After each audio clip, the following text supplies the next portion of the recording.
Bismillahirrahmanirrahim. Assalamualaikum warahmatullahi wabarakatuh. Hai anak-anakku semuanya, berjumpa kembali dengan Bu Eni. Tentunya kita akan melanjutkan materi pada mata pelajaran Pendidikan Pancasila dan Kewarganegaraan. Pada materi di kelas 12, pada bab yang kedua nanti kita akan membahas tentang perlindungan dan penegakan hukum. Untuk lebih jelasnya, mari kita simak pada pemaparan video berikut ini. Materi di kelas 12 di bab yang kedua kita akan mempelajari tentang perlindungan dan penegakan hukum. Tujuan pembelajaran yang akan dicapai berdasarkan sikap spiritual dan sosial, murid mampu meningkatkan keimanan kepada Allah Subhanahu wa taala dengan baik setelah mengetahui adanya perlindungan dan penegakan hukum. Murid mampu berperilaku jujur dalam praktek perlindungan dan penegakan hukum di tengah masyarakat dengan baik setelah mengetahui pentingnya partisipasi masyarakat dalam perlindungan dan penegakan hukum. Untuk tujuan pembelajaran pada pengetahuan dan keterampilan, murid mampu mengevaluasi praktek perlindungan dan penegakan hukum dengan benar. Murid mampu mendemonstrasikan praktek perlindungan dan penegakan hukum untuk menjamin keadilan dan kedamaian dengan benar.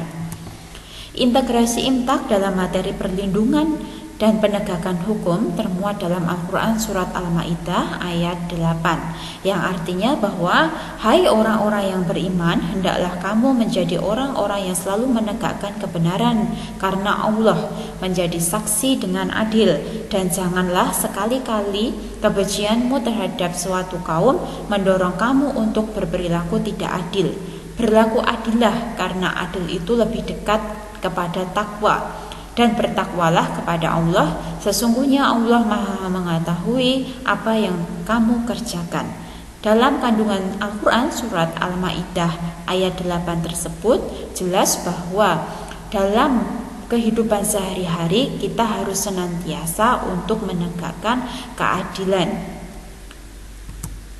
Konsep perlindungan hukum di sini memiliki beberapa unsur. Yang pertama adalah jaminan dari pemerintah kepada warga negaranya. Yang kedua, harus ada jaminan kepastian hukum, dan yang ketiga, perlindungan hukum di sini harus berkaitan dengan hak-hak warga negara, dan yang keempat, adanya sanksi hukum bagi para pihak yang melanggar. Kategori perlindungan hukum dibedakan menjadi dua. Yang pertama adalah perlindungan hukum secara preventif, dan yang kedua adalah perlindungan hukum secara represif. Perlindungan hukum secara preventif di sini bertujuan mencegah terjadinya pelanggaran. Perlindungan hukum secara preventif terdapat dalam peraturan perundang-undangan yang berisi rambu-rambu dan batasan dalam melakukan kewajiban. Sedangkan perlindungan hukum secara represif merupakan sikap tegas pemerintah atas pelanggaran yang telah terjadi. Konsep penegakan hukum merupakan pelaksanaan hukum secara konkret dalam kehidupan sehari-hari. Tujuan penegakan hukum di sini adalah untuk mewujudkan keadilan, kebahagiaan, kepastian hukum, perlindungan hak, ketertiban, dan kebahagiaan dalam masyarakat. Penegakan hukum merupakan ujung tombak terciptanya tatanan hukum yang baik dalam masyarakat.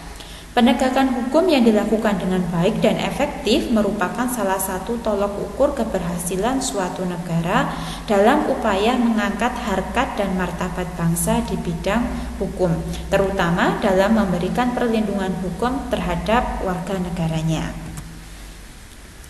Ada beberapa faktor yang mempengaruhi perlindungan dan penegakan hukum. Faktor tersebut ada tiga. Yang pertama adalah kaidah hukum, yang kedua adalah penegak hukum, dan yang ketiga adanya sarana ataupun fasilitas. Yang pertama adalah kaidah hukum. Di sini dibagi menjadi tiga. Yang pertama adalah kaidah hukum yang berlaku secara yuridis. Apabila penentuannya didasarkan pada tata peraturan yang lebih tinggi tingkatannya atau terbentuk atas dasar yang telah ditetapkan. Yang kedua, kaidah hukum berlaku secara sosiologis apabila kaidah tersebut efektif. Artinya, kaidah tersebut dapat dipaksakan berlakunya oleh pemerintah walaupun tidak diterima oleh masyarakat. Dan yang ketiga adalah kaidah hukum yang berlaku secara filosofis apabila sesuai dengan cita-cita hukum sebagai nilai positif yang tertinggi. Jadi ketiga aspek tersebut harus ada dalam hukum. Apabila salah satu aspek tidak ada, efektivitas berlakunya hukum tidak akan dapat tercapai. Faktor yang kedua adalah faktor dari penegak hukum. Penegak hukum sendiri memiliki kewajiban dalam menegakkan hukum. Setiap aparat penegak hukum harus memiliki sifat yang baik agar penegakan hukum bisa berjalan dengan baik. Agar tercapai penegakan hukum, para penegak hukum harus bekerja sesuai dengan peraturan perundang-undangan yang berlaku. Yang ketiga, faktornya adalah sarana atau fasilitas. Sarana atau fasilitas sangat penting untuk mengefektifkan suatu aturan tertentu. Sarana penunjang penegakan hukum antara lain adalah kendaraan, kantor, komputer, ataupun lainnya. Tanpa didukung oleh fasilitas yang dibutuhkan, penegakan hukum juga tidak dapat berjalan dengan lancar. Oleh karena itu, aparat penegak hukum perlu untuk mendapatkan fasilitas dalam rangka menunjang kinerja penegakan hukum. Faktor-faktor yang lain adalah masyarakat dan adanya kebudayaan. Masyarakat di sini merupakan salah satu faktor yang mempengaruhi efektivitas suatu peraturan. Kepatuhan masyarakat terhadap peraturan perundang-undangan menjadi indikator berfungsinya hukum yang bersangkutan. Dan yang terakhir adalah kebudayaan, merupakan hasil karya rasa dan cipta yang didasarkan pada karsa manusia. Kebudayaan muncul dalam kehidupan sosial masyarakat. Masyarakat Indonesia memiliki kebudayaan berbeda dengan masyarakat di negara lain. Nilai baik dan buruk dalam kehidupan tersebut akan menjadi dasar dalam pembentukan norma atau hukum. Dengan demikian, hukum akan mengatur baik dan buruk sesuai dengan kebudayaan masyarakat.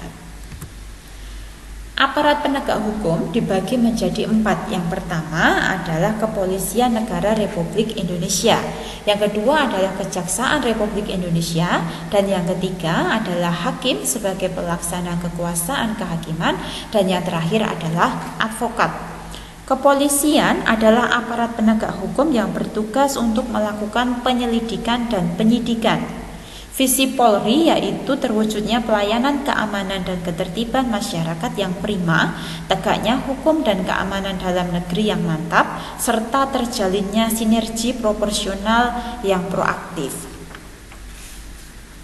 Yang kedua adalah Kejaksaan Republik Indonesia, merupakan lembaga negara yang melaksanakan kekuasaan negara khususnya di bidang penuntutan. Kejaksaan dibagi menjadi 3, yaitu Kejaksaan Agung, Kejaksaan Tinggi, dan Kejaksaan Negeri. Ketiganya merupakan satu kesatuan yang tidak dipisahkan. Dan yang ketiga adalah peran hakim sebagai pelaksana kekuasaan kehakiman. Di sini lembaga peradilan merupakan lembaga yudikatif yang bertugas untuk menegakkan hukum dan keadilan. Lembaga peradilan di Indonesia dibagi menjadi 2, yaitu Mahkamah Agung dan Mahkamah Konstitusi. Hakim di sini merupakan pejabat peradilan negara yang diberikan kewenangan oleh undang-undang untuk mengadili.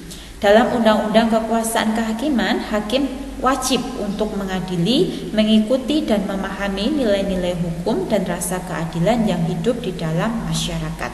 Dan yang terakhir di sini adalah advokat.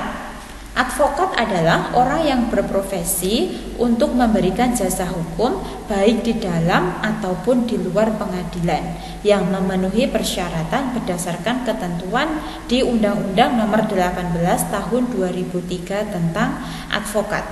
Seorang advokat harus membantu memberikan bantuan hukum kepada setiap yang mencari keadilan.